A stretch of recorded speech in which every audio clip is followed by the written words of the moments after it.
when you discovered you were Gossip Girl, was that a yeah. shock? Did you retroactively, yeah. were you like, wait, this would have been cool to know 4 years ago? I could have acted this a little bit differently. No, I think it would have been, first of all, we just know, practically speaking, that it doesn't make sense for anybody to be Gossip Girl. She did too many things to too many people, saw too much. Right. So if they'd told me any sooner, actually, I would have been like, well, but I can't, how am I gonna, no, but I gotta do this thing. So I knew right before we started shooting that episode. I didn't even know in the beginning of the season. So were you like cool or like, oh man? I was surprised. I was definitely, I don't remember what I did or said, but I was like, after all of this, I am Gossip Girl? You have to be kidding me.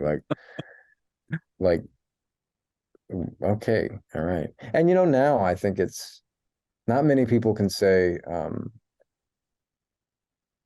like, first they were Gossip Girl, then they were you. That's a pretty good tagline. There you go. Tagline for my 20s and mid 30s. I know you talked about turning down the role. I read this recently. I don't know if it's true that Jennifer Lawrence was actually up for Serena. Do you remember reading opposite Jennifer? I'd never heard that in my life. Well, I didn't read opposite anybody. I came in last because remember I actually turned it down, and then they had cast everybody, and they were like, for some, and again, for the life of me, I do not know why they thought it was so important for me to play Dan. I'm not. This is not any kind of humble brag at all.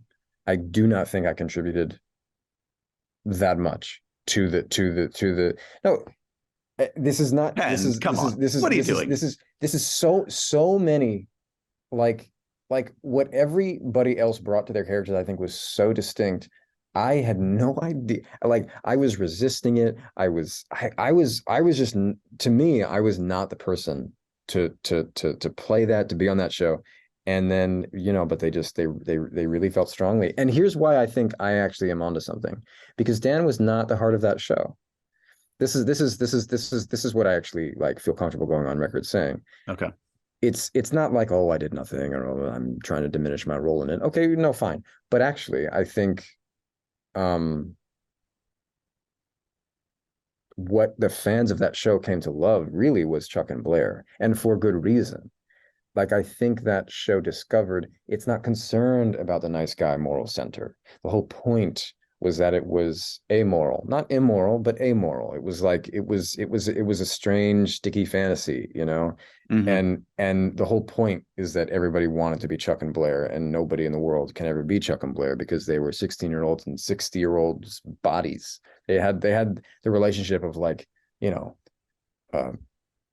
French artists with billions of dollars in their mid 40s, like drinking scotch and smoking cigars and flying around the world. I mean, nobody lives that life, but that's what the show is about. Not the guy who's sitting on the sidelines judging it all. You know what I mean?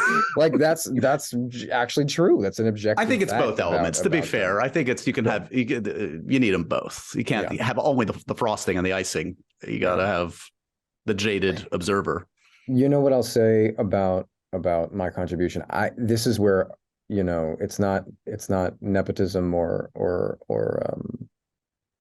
but I did have a relationship with the creators of the show before that. I'd done a show with them before, and I think they wanted to work with somebody they knew would hold it down and be nice on set. And it does.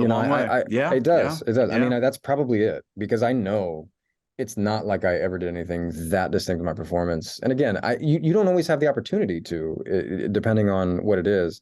And I really think that there's so many people who could have done something great with that role. But I think they probably were just like, we know that guy, and we know he's a good time. Let's cover our bases. And the voice and the facial hair. Again, let's not diminish some of your attributes, man. Sure. Okay. Yeah, sure. Again, this is superficial. Utilized to great effect in my current show. I don't. Yeah. I Wait, did you ever? Okay. You never had a beard in Gossip Girl, did you? You never had facial hair. They totally whiffed on that one. Yeah.